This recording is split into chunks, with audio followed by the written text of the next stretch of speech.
Hey guys, welcome back to our next video. It's your boy Rain here. Now, as you know, as soon as you join the video, go ahead to hit the thumbs up button, watch those ads and support my channel, and be sure to subscribe if you're new to my channel. Now, as you know, my time in Canada is coming to an end. Yes, that's correct.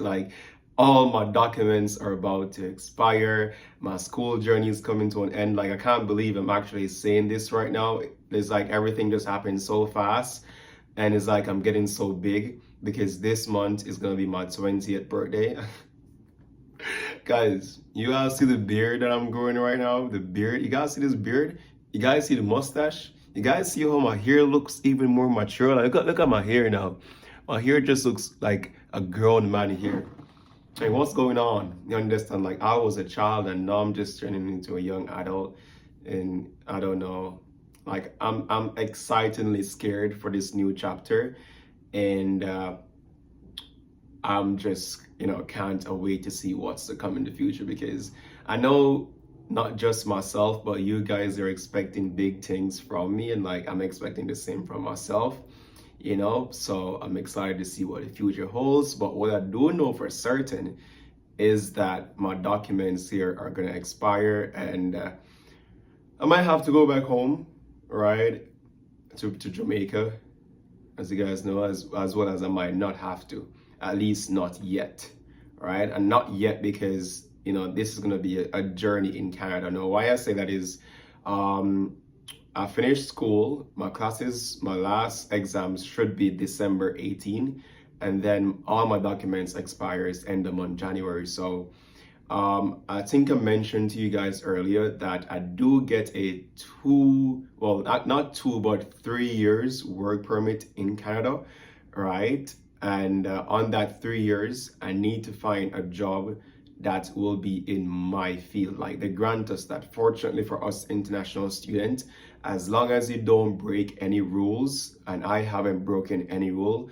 at all, right? I do full load, I do my full courses, I don't work over the required hours, I don't commit any crimes, anything, so I'm pretty much cleaned. So it is a must that I will be granted my postgrad work permit. So that's out of the question. But there comes a time where, okay, what happens when my postgraduate work permit expires? Now that's where life and everything gets serious, because one, you cannot renew a postgraduate work permit. You cannot get a second postgraduate work permit. It's only one time, right? So that's the first thing. What happens after that ends? That's where the big question mark comes into mind. Now, as you guys know, I'm a person, I always like to think far ahead. I always like to find solutions to the future from right now. And that's just like how I work with my life. And you guys might say, oh, Yuri, why are you thinking about this now? Well, this is exactly what of importance right now. Like, this is of major importance, because that is going to be my next step in life. With that said, I'm already starting to look at different perspectives as it relates to, okay, what if I have to move from Edmonton, right? Like, I'm just finding solutions as it relates to, how am I going to make this journey a successful one? Like, will I have to move from Edmonton? Will I have to go to a more, less populated area or a city or a small town to find a job in a place that will not be as competitive as living in the bigger cities? Like, that is how my headspace is right now, because as you know, I'm living in Edmonton. Many students are studying accounting. There will be many students graduating in my year, and all of us will be looking for jobs. You understand? But, I want to be different. And that's the thing with me, guys. Like, I always tell you guys that, like, even from I came to 99, that I want to be different from any other regular teenager. Like most teenagers, they're probably just gonna start looking for a job in the area. They might use Indeed to look for jobs. They might use LinkedIn to look for jobs, etc. But like, I'm willing to go the extra mile to get a job. And that's the thing with me. I have so much determination. I don't know where this sort of determination comes from within me, but it's like I have so much built up inside me that I would do the unimaginable to get a job. And not unimaginable in a way where it's going to be anything illegal. It's just going to be something out of the box. And I'm going to share a few things that I already have in mind that I'm thinking of doing like right now. And that is one, unfortunately, I might have to move from Edmonton and go to an area where no one wants to go. Like, not say want to go, but it's just so boring there that, you know, no one wants to be there. I get what I'm saying? So if it means that I have to sacrifice a year or two of, you know, socializing or being around many people, then that's okay, because I don't really mind. I'm always in my apartment. I'm always alone. So like in Canada, it doesn't really matter. You understand? So I don't mind moving to any rural town to find a job. That's the first thing. Like, I don't mind going out to find a job.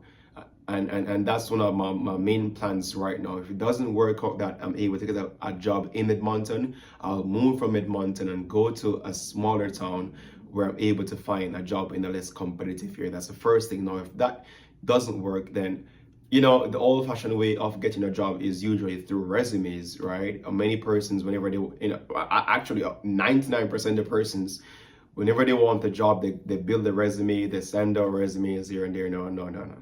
I'm not gonna do that. I've done that already, trying to look for my internship. And as I said, guys, everything is in life is a learning process. Like, I have been looking for jobs when I wanted to do my internship. Like, I was looking for months and weeks, and I couldn't really, like, I sent up my resume, etc., numerous places. I never got any job.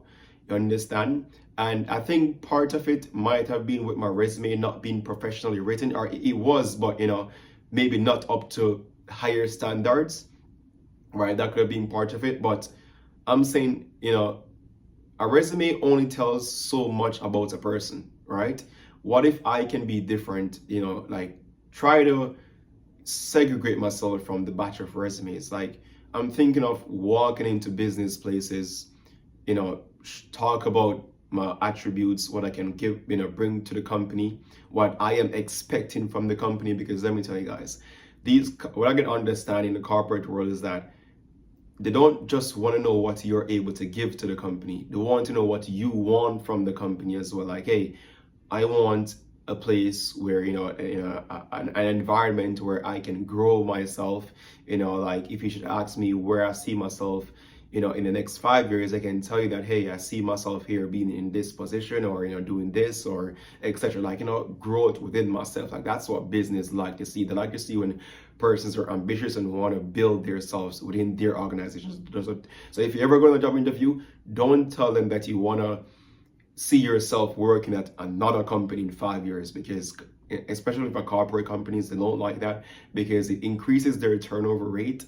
And once their turnover rate, which, you know, when turnover means, you know, for those who don't know, is that, like, you know, employees leaving, you know, they have to hire new employees, and when they have to hire new employees, that's extra costs for their company, right? So they don't, you know, they don't want to hear that. They want to hear that you will be with them. So even if you know within yourself that you're not going to be here in 5 years, just tell them that, so that, you know, they have that confidence in you. So yeah, that's one thing. Another thing that I might do is go into companies, tell them about my attributes, etc., etc. Like, you know, as a server, I won't quit my serving job until I find the accounting job. All right, make that a point, a duty. I will not quit my serving job until I find an accounting job. Now, as a server, I come into contact with many different persons on a daily basis, right? I come into contact with so many persons, so many great people, business people, everybody. So what I'm gonna do is that I'm gonna use that to my advantage as well. I'm gonna, you know, be sure to introduce myself. Say, hey, you know, I'm a fresh college graduate. You know, I have a diploma in accounting. You know, tell them about my extracurricular activities, tell them about my soft skills, you know, people skills, and that's going to be evident just based on the communication that I'll be having with, you know, that individual. They're going to see that, hey, this guy really, you know, is passionate about, you know, what he's on, and he really wants this. So like, I'm going to, you know, use that, you know, my socializing skills as an advantage to try to seek a job, because that's going to be of essence when I graduate. I need, like, it's not even questionable, like, I need a job in my field to get the work experience. Like I need it. Like that's a requirement if I want to be a resident here. Like I need to show how I will be able to add to the Canadian economy. You understand? So I need something in my field to say that, oh yeah, this guy really has the skills. You know, like we want to keep him here. So that's one thing that I've been thinking about doing. Right? So you might ask, well, you ready? If you have to move, what will happen to this apartment? Now, guys, I'm gonna tell you. I don't know how I'm grow different, but like I do things on a calculated mind. Now I'm gonna tell you something that will blow your mind. Like you won't believe this. Like I swear you won't believe this. I do things on a calculated mind, and one of those things is that when I was purchasing things for these apartments, the couch you see right here, the TV, right, the air condition, right, I even the plants that mama buys there, buy some plants in the right over there, so right, the TV stand. Guys, you see when me I purchase them things there, me always think about the fact, say, okay, what if me have to move out, right? And as I said, I have a calculated mind to the point where with every purchase I make, I ensure that it's gonna give me a higher return on that purchase. And let me tell you how. If I tell you how much I pay for this couch, you will not believe me. And I'm gonna give you guys the opportunity to guess how much you think I pay for this couch. Like it's an amazing couch. It's like it doesn't even have any wear and tears, to be honest. You guys can see for yourself. It's a brilliant couch. You understand? Like it's a great couch. It's like brand new. And some of you might guess, oh, he might pay $400 for this couch. For this couch, some of you might say, based on how my talk, he never paid much for it, so he might pay $250.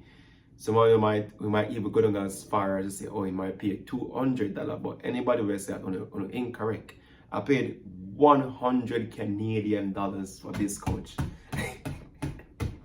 100 Canadian dollars, and I know that comes as a surprise to many of you. I know that comes as a surprise to many of you. 100 Canadian dollars I paid for this couch. And you know, when I went to pick up this couch, this lady told me that many persons were reaching out to her with offers that were so much higher than the $100. And in my back of my head, I say, yeah man, we didn't know. Like that couch is just too good to be sold for $100. It's not like it have any wear and tear. You know, no cat mark or nothing. So you know what me do know, guys, is that the fact that me get this for $100, if I should have to move from this apartment, I'm gonna sell this for $400 and I will get a $300 profit. All I have to do is just keep it in a good condition and boom, on the market it goes. I make a profit, right? Now, my TV, you understand? I guess you want to guess how much you pay for my TV. My TV is a 60-inch TV, and I think it's a Samsung TV as well, right? Now, it was a bit more expensive than the couch. I was looking for something on a price, but I couldn't really get it. So I ended up paying $250 for my TV, $250 Canadian dollars, and that's still good because a brand new Samsung TV like this brand is at least $600.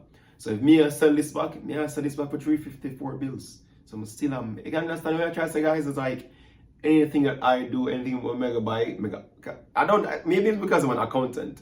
Like it's like you're just making them head for no say yo, ROI, return on capitals. These are assets. These can be sold. My land base right here, asset. I'm gonna sell this back for more than what I purchased it for. The plants, I bought the plants on a deal. Let me show you guys the plants. Hold on. 1 second. So I bought these plants today. Haven't opened it as yet. Very tall too. It's a very, very nice two. It's two as you can see from the packet. Two of them inside.